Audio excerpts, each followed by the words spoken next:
اعوذ باللہ من الشیطان الرجیم بسم اللہ الرحمن الرحیم افمن یعلم انما انزل الیک من ربک الحق کمن هو اعمی انما یتذکر اولو الالباب۔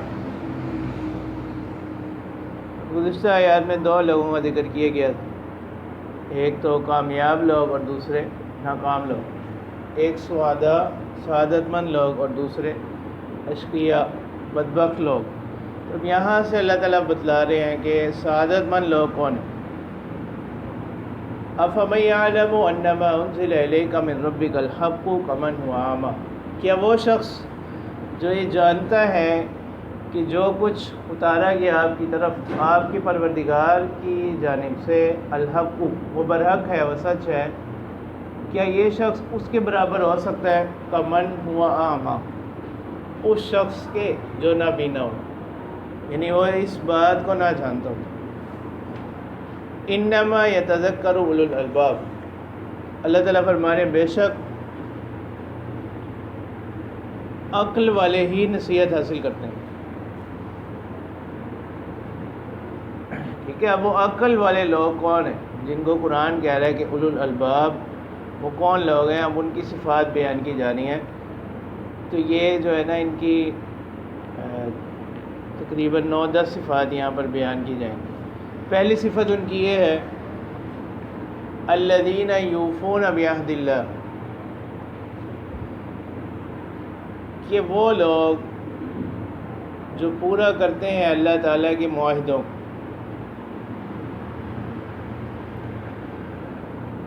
اللہ تعالیٰ کے عہد کو پہلی صفت ان کی ہے۔ وَلَا يَنقُضُونَ الْمِيثَاقَ، اور وہ لوگ وعدے کو توڑتے نہیں۔ کیونکہ اللہ تعالیٰ کی عہد سے مراد کیا ہے؟ اس میں اقوال ہیں۔ ایک قول تو یہ کہ اللہ تعالیٰ کی عہد سے مراد ہے عہد الست، کہ جو اللہ تعالیٰ نے تمام ارواح سے اپنی ربوبیت کا اقرار کروایا، اس عہد کو انہوں نے دنیا میں آنے کے بعد بھی پورا کیا۔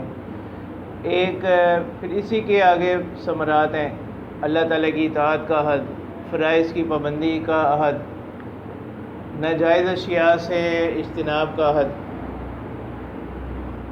اور دوسری صفت ان کی ہے وَلَا يَنقُضُونَ الْمِيثَاقَ، اور وہ توڑتے نہیں ہیں میثاق، معاہدوں۔ ٹھیک ہے، اب وہ کون سے معاہدے ہیں؟ یہ بھی یعنی وہ معاہدے جو اللہ تعالیٰ اور بندوں کے درمیان ہیں، اللہ تعالیٰ اور اس کے رسول اور بندوں کے درمیان ہیں، یا انسانوں کے مابین آپس میں جو معاہدات ہوتے ہیں ان کو توڑتے نہیں ہیں۔ جیسے کسی کے ساتھ کوئی زبان کر دی اس کو پورا کرتے ہیں۔ اور تیسری صفت ان کی یہ ہے کہ والذین یصلون ما امر اللہ بہ ان یوصل، اور وہ لوگ جو ملاتے ہیں ان رشتوں کو جن کے بارے میں اللہ تعالیٰ نے حکم دیا ان یوصل، اس کو ملایا جائے۔ ٹھیک ہے، اب کہ اسلام جو ہے وہ ایک دین فطرت ہے، اور اسلام معاشرے سے کٹ جانے کا نام نہیں۔ تو اس آیت مبارکہ میں رہبانیت کی نفی ہو رہی ہے کہ معاشرے سے کٹ کر بالکل الگ تھلگ ہو جانا، اسلام میں اس کی اجازت نہیں۔ اور وہ لوگ جو کیا کرتے ہیں؟ ملاتے ہیں ان رشتوں کو جن کو ملانے کا اللہ تعالیٰ نے حکم دیا، یا ان باتوں میں۔ تو اس سے صلہ رحمی کی اہمیت وہ ظاہر ہو رہی ہے۔ جیسے اس کی بہت سے فضائل ہیں، حدیث میں آتا ہے کہ جو شخص یہ چاہتا ہو کہ اس کی عمر دراز ہو تو وہ کیا کرے؟ صلہ رحمی کرے۔ ٹھیک ہے، پھر صلہ رحمی کرنے والا شخص کون ہوگا؟ وہ ہوگا جو حدیث مبارکہ میں آتا ہے کہ لیس الواصل بالمکافی، کہ جس کے ساتھ اگر کسی نے اچھائی کی وہ بھی بدلے میں اچھائی کر دے۔ صلہ رحمی کرنے والا وہ نہیں ہوگا، یعنی مطلب وہ بھی ہوگا لیکن اس کی انتہائی اہمیت کو بیان کیا جا رہا ہے۔ اصل میں صلہ رحمی کرنے والا وہ شخص وہ ہے کہ اگر سامنے والا اس کے ساتھ قطع تعلقی بھی کرے تو یہ پھر بھی اس کے ساتھ کیا کرے؟ صلہ رحمی کرے۔ چوتھی صفت ان کی ہے وَيَخْشَوْنَ رَبَّهُمْ، اور وہ اللہ تعالیٰ سے ڈرتے ہیں۔ تو یہاں تک یتقون کی بجائے جو خشیت کا لفظ لے کر آئے، اس میں اشارہ اس طرف ہے کہ خشیت وہ خوف یا یخافون ربہم نہیں کہا گیا، کیونکہ خشیت کا لفظ ذکر کیا گیا۔ خشیت کے معنی آتے ہیں کہ وہ خوف جو کسی کی عظمت کی وجہ سے تو ہوتا ہے، کسی چیز سے ویسے خوف ہونا طبی طور پر۔ ایک ہے کسی کی کا دل میں خوف ہوتا ہے اس کی عظمت کی وجہ سے، اس کے احترام کی وجہ سے، اس کو خشیت بولتے ہیں۔ اور پانچویں صفت ان کی یہ ہے کہ وہ لوگ نیکیاں بھی کرتے ہیں، اللہ تعالیٰ کے احکامات کی پابندی کرتے ہیں، نواہی سے اجتناب کرتے ہیں، اس کے ساتھ ساتھ وَيَخَافُونَ سُوءَ الْحِسَابِ، برے حساب سے وہ ڈرتے رہتے ہیں کہ کہیں ہمارا مواخذہ نہ ہو جائے، ہماری پکڑ نہ ہو جائے، اس چیز سے وہ کیا ہوتے ہیں، ڈرتے رہتے ہیں۔ جیسے حضرت عمر رضی اللہ تعالیٰ عنہ سے منقول ہے نا، وہ فرماتے ہیں کہ اگر یہ اعلان ہو کہ تمام لوگ جہنمی ہیں، ایک شخص جنتی ہے، تو میں اللہ تعالیٰ سے امید رکھتا ہوں کہ وہ میں ہوں۔ اور اگر اعلان ہو گیا کہ تمام لوگ جنتی ہیں، ایک شخص جہنمی ہوگا صرف، تو مجھے خوف ہے کہ کہیں اس میں میرا نام نہ ہو،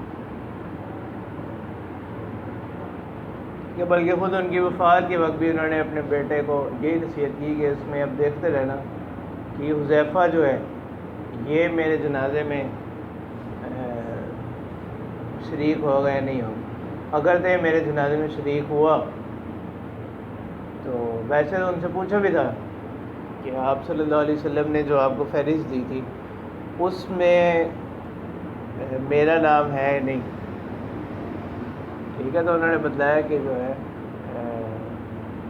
اس میں آپ کا نام نہیں ہے، ٹھیک ہے۔ ویسے تو انہوں نے کہا کہ میں نے آج تک یہ بات کسی کو نہیں بتائی، اور وہ نام انہوں نے نام پھر بھی کسی کو نہیں بتائی، اسی وجہ سے ان کو کیا کہا جاتا، سر رسول اللہ صلی اللہ علیہ وسلم، یعنی رازدار رسول صلی اللہ علیہ وسلم۔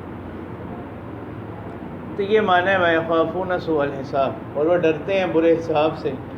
وَالَّذِينَ صَبَرُوا ابْتِغَاءَ وَجْهِ رَبِّهِمْ، چھٹی صفت ان کی یہ ہے کہ وہ لوگ جنہوں نے صبر کیا، برداشت کر لیا، صبر کر لیا، لیکن محض صبر کر لینا یہ کوئی فضیلت نہیں، بلکہ ابتغاء وجہ ربہم، اپنے پروردگار کی رضا کی تلاش۔ صبر کیوں کیا؟ ابتغاء وجہ ربہم، اپنے پروردگار کی رضا، اللہ تعالیٰ کی رضا حاصل کرنے کے لیے، ٹھیک ہے، مفعول لہ ہوگا۔ تو صبر کے 3 درجات ہیں، ٹھیک ہے، صبر علی الطاعات، نیکیاں اگر ہیں ان پر قائم رہیں، صبر عن المعاصی، گناہوں سے بچے رہیں، اور صبر علی المصائب، مصیبت پر صبر کرنا۔ اور یہ جو مصیبت پر صبر کرنا ہے یہ کب ہوگا؟ ابتدائی مصیبت کے وقت، جیسے حدیث مبارکہ میں آتا ہے کہ صبر عند صدمۃ الاولی، کہ صبر کا تعلق جو ہے وہ کس کے ساتھ ہے؟ ابتدائی صدمہ کے ساتھ ہے، کہ اس وقت انسان جو ہے یعنی اپنے حواس نہ کھو دے اور کوئی ایسے جملہ یا کوئی ایسا فعل اس سے سرزد نہ ہو جائے جو شریعت کی تعلیمات کے منافی۔ باقی جو ہے وقت کے ساتھ ساتھ تو پھر کیا ہوتا ہے، صبر آئی جاتا ہے۔ اور یہاں جو صبر کہا گیا، یہ صبر کن کا فعل کہا جا رہا ہے؟ اولو الالباب۔ تو اس سے معلوم ہوا کہ اس سے مراد وہ صبر ہے جو کیا ہو، اپنے اختیار سے ہو۔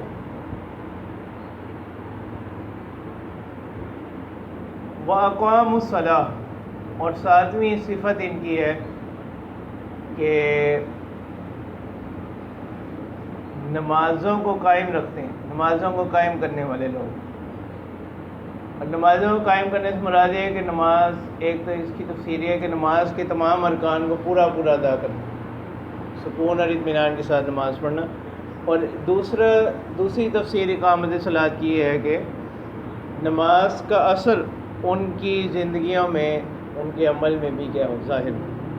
وَأَنفَقُوا مِمَّا رَزَقْنَاهُمْ سِرًّا وَعَلَانِيَةً، اور جو کچھ ہم نے ان کو رزق عطا کیا اس میں سے خرچ کرتے ہیں، سرًّا وعلانیہ، پوشیدہ طور پر اور اعلانیہ طور پر۔ یہ ان کی 8ویں صفت ہے کہ یہ لوگ یعنی اللہ تعالیٰ نے اگر ان کو وسعت دی ہے تو یہ اس کو صرف اپنے ہاتھوں میں سمیٹ کر نہیں بیٹھ گئے، بلکہ اس کو اللہ تعالیٰ کی راہ میں کیا خرچ کرتے ہیں، پوشیدہ طور پر بھی اور اعلانیہ طور پر۔ جیسے جو نفلی صدقات ہیں ان میں اخفاء افضل، اور جو واجب صدقات واجبہ ہیں ان میں اظہار یا اعلان بئی معنی افضل ہے، تاکہ دوسروں کو کیا ہو، ترغیب ہو۔ وَيَدْرَؤُونَ بِالْحَسَنَةِ السَّيِّئَةَ، اور یہ دور کرتے ہیں نیکی سے برائی کو، یعنی اگر ان سے کوئی گناہ سرزد ہو جائے تو اس کے پیچھے نیکی کرتے ہیں، اس گناہ پر شرمندہ ہوتے ہیں، اس کے بعد کوئی نیکی کرتے ہیں۔ جیسے حدیث مبارکہ میں بھی آتا ہے کہ آپ صلی اللہ علیہ وسلم نے ایک صحابی کو نصیحت کرتے ہوئے فرمایا کہ وَاتَّبِعِ السَّيِّئَةَ الْحَسَنَةَ تَمْحُوهَا، کہ اگر تم سے کوئی گناہ سرزد ہو جائے تو اس کے بعد نیکی کر لو، تَمْحُوهَا، جو اس گناہ کو کیا کر دیں، مٹا دیں۔ تو نویں صفت ان کی یہ ہے کہ وہ برائی کا جواب کس سے دیتے ہیں، اچھائی سے دیتے ہیں۔ تو اس کی دو تفسیریں ہیں، ایک تو یہ ہے کہ اگر کوئی گناہ سرزد ہو جائے تو وہ اس کے بعد نیکی کر لیتے، اور ایک یہ کہ اگر کوئی نامناسب رویہ ان سے اختیار کرے تو اس کے ساتھ بلائی کرتی ہے۔ جیسے ایک اور صورت میں اس کی اہمیت کیا بیان کی گئی، ادفع باللتی ہی احسن السیئہ، یعنی برائی کو کس کے ساتھ جواب دو، اچھائی کے ساتھ۔ فَإِذَا الَّذِي بَيْنَكَ وَبَيْنَهُ عَدَاوَةٌ كَأَنَّهُ وَلِيٌّ حَمِيمٌ، گویا کہ وہ کیا ہو گئے، گہرے دوست بن گئے۔ تو یہ 9 صفات ان لوگوں کی بیان کی گئی ہیں، اور قرآن مجید کے اولین مخاطب جو لوگ ہیں، آپ صلی اللہ علیہ وسلم جن لوگوں کی طرف مبعوث فرمائے گئے، حضرات صحابہ، انہوں نے ان باتوں پر کیا کیا، پورا عمل کر کے دکھلایا۔ جیسے حدیث مبارکہ میں آتا ہے کہ صحابہ نے آپ صلی اللہ علیہ وسلم سے اور چیزوں کے ساتھ ساتھ کہ توحید پر قائم رہیں گے، شرک نہیں کریں گے، دین کے احکامات کی پابندی کریں گے، نمازیں پڑھیں گے، زکوٰۃ دیں گے، اس بات پر پیار لیا تھا کہ ہم کسی سے سوال نہیں کریں گے۔ بلکہ ظاہر بات ہے کہ یہ تھا شرک کی نفی کی جا رہی، شرک سے روکا جا رہا، لیکن انہوں نے سوال کے اندر یعنی اس بات پر عمل میں اتنی احتیاط کی کہ روایات میں آتا ہے کہ اگر کوئی سواری پر جا رہا ہے، اس کا کوڑا بھی ہاتھ سے گر جاتا تو وہ جو لوگ اس عہد میں شریک تھے وہ کسی کو نہیں کہتے تھے، کہ اس وجہ سے کہ ہم نے رسول اللہ صلی اللہ علیہ وسلم کے ساتھ ہم نے عہد لیا تھا کہ ہم کسی سے کیا نہیں کریں، سوال نہیں کریں۔ گو کہ الگ ہے، اس میں اس قسم کے سوال کی ممانعت نہیں تھی، لیکن وہ اپنا گرا ہوا کوڑا بھی خود اٹھاتے تھے، کسی کو نہیں کہتے تھے۔ تو اللہ تعالیٰ فرما رہے ہیں کہ اب یہ جو 9 صفات کے حامل لوگ ہیں، اولئک لہم عقبی الدار، ان کے لیے ہے بلائی کا ٹھکانہ، اچھا ٹھکانہ، عمدہ ٹھکانہ، آخرت کا گھر، جنات عدن یدخلونہا، باغات، رہنے کے لیے باغات، ایک معنی تو اس کی ہیں، اور ایک معنی عدن کے ہیں ہمیشہ رہنے والے باغات، یدخلونہا، یہ اس میں داخل ہوں گے، ومن صلح من آبائہم، اور جو نیکوکار ہوئے لوگ، یہ جنہوں نے اپنی حالت کو درست کر لیا، ان کے آباء و اجداد میں سے،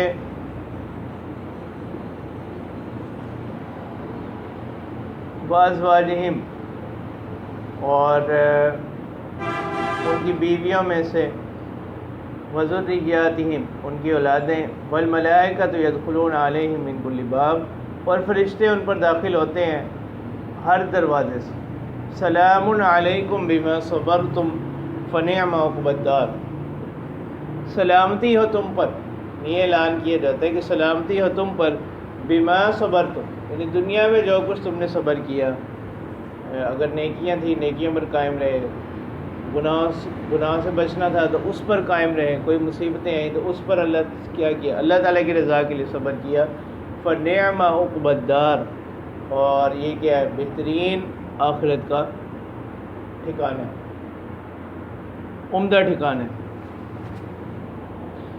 والذین ينقضون عہد اللہ من بعد میثاقہ، اب یہاں سے دوسرے گروہ کی صفات کو بیان کیا جائے، نافرمان لوگوں کی جو ان کی نشانیاں ہیں، ان کی جو خصلتیں ہیں، اس کو بیان کیا جا رہا ہے۔ اللہ تعالیٰ فرما رہے ہیں والذین ينقضون عہد اللہ من بعد میثاقہ، اور وہ لوگ جو توڑ دیتے ہیں اللہ تعالیٰ کے عہد کو پختہ کرنے کے بعد، وَيَقْطَعُونَ مَا أَمَرَ اللَّهُ بِهِ أَن يُوصَلَ، اور وہ توڑتے ہیں، قطع کرتے ہیں جن چیزوں کو اللہ تعالیٰ نے ملانے کا حکم دیا، وَيُفْسِدُونَ فِي الْأَرْضِ، اور زمین میں فساد مچاتے ہیں، اولئک لہم اللعنہ، ایسے لوگوں کے لیے کیا ہے؟ رحمت سے دوری ہے،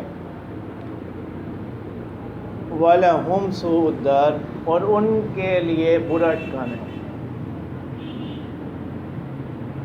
تو یہاں لعنت سے مراد رحمت سے دوری، پھٹکار، کہ یہ لوگ اللہ تعالیٰ کی رحمت سے دور ہوں۔ ٹھیک ہے، ویسے کسی پر کسی مسلمان پر لعنت کرنا یہ کیا نہیں ہے، درست نہیں ہے۔ اور وہ جس کا موت پر مرنا یقینی ہو، اس پر کیا کی جا سکتی؟ لعنت کی جا سکتی، ٹھیک ہے، وہ دنیا میں معلوم نہیں۔ جس کا کفر پر مرنا یقینی ہو،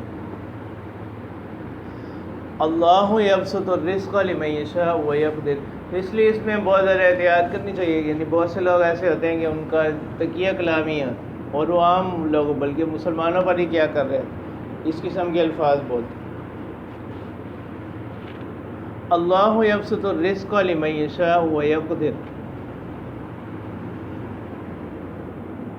کہ اب سوال یہ ہوتا ہے نا کہ یہ صفات بیان کر دی گئیں اولو الالباب کی، تو ہم ظاہر تو ہم دیکھتے ہیں کہ دنیا کے اندر ایسا ہوتا ہے اکثر کہ جو لوگ نیکیوں پر زندگی گزار رہے ہوتے ہیں، اللہ تعالیٰ کے احکامات پر عمل کرنے والے لوگ ہیں، ان کی زندگیاں جو ہے وہ تنگی میں گزرتی، بظاہر گو کہ دلی طور پر وہ مطمئن ہوتے ہیں، ان کو کوئی بے سکونی نہیں ہوتی بنسبت ان لوگوں کے کہ جن کو ہر طرح کے اسباب میسر ہوتے ہیں، لیکن ان کو سکون اور اطمینان حاصل نہیں ہوتا۔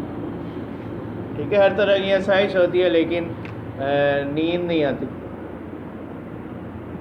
اس کا جواب دیا جا رہا ہے اللہ یبسط الرزق لمن یشاء ویقدر، اللہ تعالیٰ ہی کشادہ کرتے ہیں رزق کو جس کے لیے چاہتے ہیں، اور ویقدر، اور تنگ کرتے ہیں۔ وَفَرِحُوا بِالْحَيَاةِ الدُّنْيَا، اور وہ خوش ہو گئے دنیا کی اسی زندگانی پر، اسی ساز و سامان پر۔ وَمَا الْحَيَاةُ الدُّنْيَا فِي الْآخِرَةِ إِلَّا مَتَاعٌ، اور دنیا کی زندگانی آخرت کے مقابلے میں نہیں ہے مگر ایک تھوڑا سا سامان۔ تو یہ تنوین جو ہے متعاون کی ہے، تقلیل کی ہے۔ جیسے حدیث مبارکہ میں بھی مفہوم ہے کہ دنیا آخرت کے مقابلے میں ایسی ہی ہے جیسا کوئی بڑا سمندر ہو، اور اس میں کوئی شخص اپنی انگلی ڈبوئے اور اس کے بعد وہ دیکھے کہ وہ یعنی اس سمندر سے وہ کیا لے کر آئی ہے وہ۔ اسی طرح دنیا ہے آخرت کے مقابلے میں۔ وَيَقُولُ الَّذِينَ كَفَرُوا لَوْلَا أُنزِلَ عَلَيْهِ آيَةٌ مِّن رَّبِّهِ، اور کہاں کہتے ہیں وہ لوگ جنہوں نے کفر کیا کہ کیوں نہیں اتاری گئی اس پیغمبر پر کوئی نشانی ان کے پروردگار کی جانب سے۔ یعنی معجزات تو ہر نبی کو اس کے مطابق دیے جاتے ہیں، تو یہاں نشانی سے مراد فرمائشی نشانی۔ قُلْ إِنَّ اللَّهَ يُضِلُّ مَن يَشَاءُ وَيَهْدِي إِلَيْهِ مَنْ أَنَابَ، تو اس میں بھی اللہ تعالیٰ کی حکمتیں ہیں۔ اس چیز کے ذریعے سے اللہ تعالیٰ بندوں کو آزماتے ہیں۔ تو اللہ تعالیٰ فرما رہے ہیں کہہ دیجئے ان اللہ یضل من یشاء، بے شک اللہ تعالیٰ راہ سے ہٹا دیتے ہیں جس کو چاہتے ہیں، ویہدی الیہ من اناب، اور اپنی جانب ہدایت عطا کرتے ہیں، رہنمائی اپنی جانب عطا کرتے ہیں، من اناب، اس شخص کو جو رجوع کرنے والا۔ تو من اناب سے معلوم ہوا کہ یہ اللہ تعالیٰ نے انسان کو بالکل مجبور نہیں بنایا کہ اب وہ کیا ہو گیا، ٹھیک ہے۔ تو من اناب کے لفظ میں اشارہ اس طرف ہے کہ یعنی جو اللہ تعالیٰ کی طرف رجوع کرتا ہے، تو اس سے مراد یہ ہوا کہ اس میں بندے کی کوشش کا کچھ نہ کچھ عمل دخل ہے، یعنی وہ بالکل مجبور محض نہیں ہے۔ کیونکہ بہت سے لوگ اپنے کوتاہیوں پر اسی چیز کو بنیاد بناتے ہیں۔ اس کا جواب جو ہے نا اسی لفظ میں ہوگا من اناب، کہ جو شخص خود کیا کرتا ہے اللہ تعالیٰ کی طرف رجوع کرتا ہے۔ جیسے کل بھی گزرا ان اللہ لا یغیر ما بقوم حتی یغیروا ما بانفسہم، کہ جب تک خود بندے کی طرف سے کوئی کوشش نہیں ہوگی تو تب تک اللہ تعالیٰ کی طرف سے معاملہ نہیں ہے۔ الذین آمنوا وتطمئن قلوبهم بذکر اللہ، یعنی وہ لوگ جو ایمان لائے اور ان کے دل مطمئن ہو گئے اللہ تعالیٰ کے ذکر پر۔ الا بذکر اللہ تطمئن القلوب، اور دلوں کا سکون، دلوں کا اطمینان وہ مال و دولت کی کثرت کے ساتھ نہیں ہے، وہ اللہ تعالیٰ کے ذکر کے ساتھ۔ حرف تنبیہ کے ذریعے کہا جا رہا ہے خبردار آگاہ رہو، بذکر اللہ تطمئن القلوب، اللہ کے ذکر کے ساتھ ہی دل مطمئن ہوتے ہیں۔ الذین آمنوا وعملوا الصالحات طوبی لہم وحسن مآب، اللہ تعالیٰ فرما رہے ہیں کہ وہ لوگ جو ایمان لے کر آئے اور انہوں نے اچھے اعمال کیے، طوبی لہم، ان کے لیے بڑی خوشخبری ہے، وحسن مآب، اور عمدہ ٹھکانہ ہے، اچھا ٹھکانہ ہے۔ جیسے ایک موقع پر اللہ کے رسول صلی اللہ علیہ وسلم نے فرمایا کہ خوشخبری ہے، خوشخبری ہے، 7 مرتبہ یہی بات فرمائی۔ تو صحابہ نے کہا کہ اے رسول اللہ صلی اللہ علیہ وسلم کن لوگوں کے لیے؟ انہوں نے کہا کہ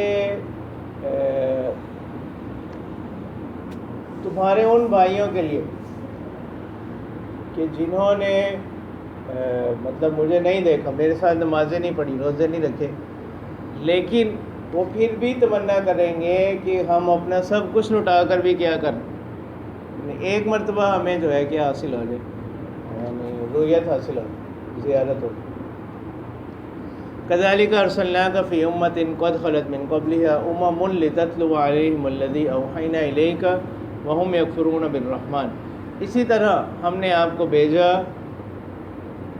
ایک ایسی امت میں کہ ان سے پہلے بہت سے گروہ گزر چکے، لتتلو علیہم الذی، تاکہ آپ ان کے سامنے تلاوت کریں، الذی اوحینا الیک، کہ جو ہم نے وحی کیا آپ کی طرف،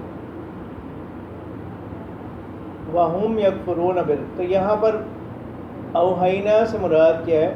وحی شرعی، کیونکہ آپ صلی اللہ علیہ وسلم کی بات ہو رہی ہے، کیونکہ ویسے جو علماء نے اس کے درمیان فرق یہی کیا کہ وہ کہتے ہیں ایحاؤن کا جو مادہ ہے نا یہ عام ہے، یہ نبی اور غیر نبی دونوں کے لیے استعمال ہوتا ہے، ایحاؤن، اوحا یوحی ایحاؤن، اور وحیون کا مادہ جو ہے یہ خاص ہے، جو وحیون مصدر ہے یہ خاص ہے انبیاء کے ساتھ، ٹھیک ہے، اس لیے قرآن مجید میں جہاں کہیں بھی غیر نبی پر وحی کا اطلاق کیا گیا، جس کو ہم کہتے ہیں کہ اپنے لغوی معنی میں، لفظی معنی میں، تو وہاں ایحاؤن مصدر سے ہی لایا جاتا ہے، جیسے وَأَوْحَيْنَا إِلَىٰ أُمِّ مُوسَىٰ أَنْ أَرْضِعِيهِ وَأَوْحَىٰ رَبُّكَ إِلَى النَّحْلِ، تو یہ مادہ جو ہے مصدر یہ عام ہے، نبی اور غیر نبی دونوں کے لیے استعمال ہوتا ہے، کہ ہم نے آپ ان کے سامنے تلاوت کی تھی وہ چیز جو ہم نے آپ کی طرف وحی کی، وَهُمْ يَكْفُرُونَ بِالرَّحْمَٰنِ، حالانکہ وہ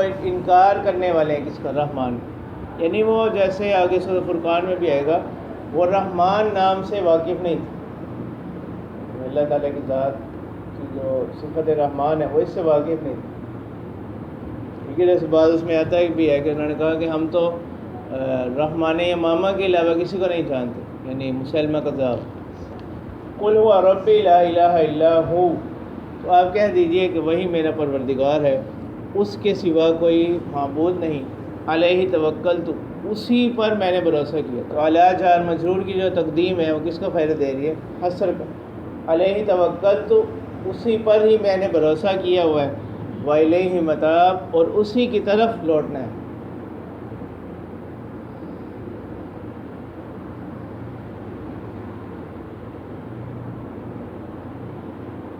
وَلَوْ أَنَّ قُرْآنًا سُيِّرَتْ بِهِ الْجِبَالُ أَوْ قُطِّعَتْ بِهِ الْأَرْضُ أَوْ كُلِّمَ بِهِ الْمَوْتَىٰ، اب یہاں سے جو ہے ایک خاص پس منظر میں آیت نازل ہوئی کہ ایک مرتبہ جو مشرکین کے سردار تھے وہ بیٹھے ہوئے تھے، ابو جہل وغیرہ، تو عبداللہ بن امیہ وہ نبی اکرم صلی اللہ علیہ وسلم کی خدمت میں حاضر ہوا، اس نے کہا کہ آپ جو ہے دعویٰ کرتے ہیں کہ میں رسول ہوں، پیغمبر ہوں، ایک اللہ تعالیٰ کی طرف آپ دعوت دیتے ہیں، اور آپ کہتے ہیں کہ یہ قرآن جو ہے یہ اللہ تعالیٰ کا کلام ہے، اور اس قرآن کے اندر بڑی تاثیر ہے. تو یہ جو عرب کی سرزمین ہے نا، اب یہاں یہ پہاڑوں سے گھری ہوئی، پہاڑ ہی پہاڑ ہیں. تو آپ کیا کریں، یہاں سے پہاڑوں کو ہٹا دیں تاکہ یہاں پر کیا ہو جائے، یعنی زمین ہو اور اس پر ہم کیا کر سکیں، کھیتی باڑی کر سکیں. اور دوسرا یہ کہ ہمیں سفر کرنے پڑتے ہیں، تجارتی سفر دور دراز کے. تو جس طرح آپ خود کہتے ہیں کہ اللہ تعالیٰ کے پیغمبر، جیسے پہلی بات جو ہے وہ حضرت داؤد علیہ السلام کو حاصل تھی کہ پہاڑ وغیرہ ان کے ساتھ تسبیح کرتے تھے.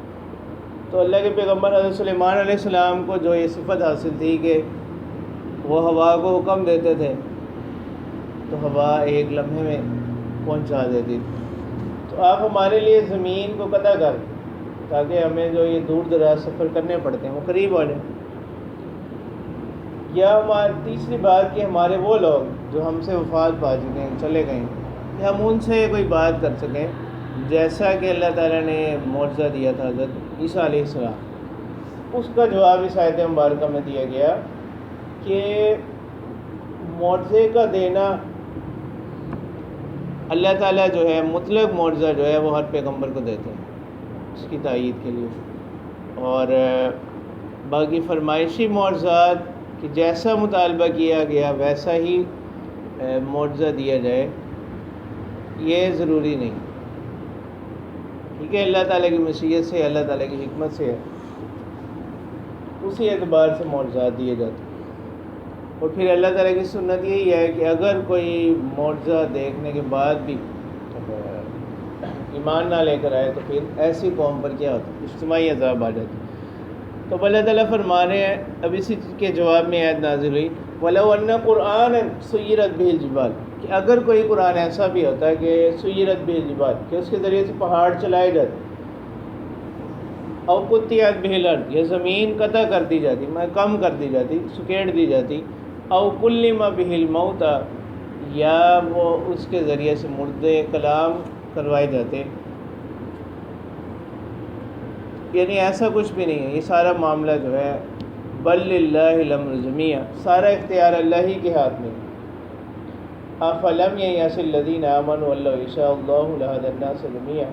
اب یعنی بعض لوگوں کے جو مسلمان تھے ان کے دل میں بات آئی کہ اگر ایسا ہو جاتا تو یہ لوگ بھی مان لے آتے، یعنی سارے مکہ جو ہے وہ مسلمان ہو جاتے. تو اللہ تعالیٰ فرما رہے ہیں افلم ییأس الذین آمنوا، کہ کیا اتنی بات کافی نہیں ہے ان لوگوں کو جو ایمان لائے، لو یشاء اللہ لہدی الناس جمیعا، کہ اگر اللہ تعالیٰ چاہتے تو وہ تمام لوگوں کو ہدایت دے دیتے، سیدھے راستے کی طرف رہنمائی عطا کر دیتے. لیکن اللہ تعالیٰ کی مشیت وہ اسی بات کی ہے کہ کچھ لوگ ایمان لائیں گے، کچھ لوگ ایمان نہیں لے کر آئیں گے. تو البتہ مجبور کسی کو نہیں کیا.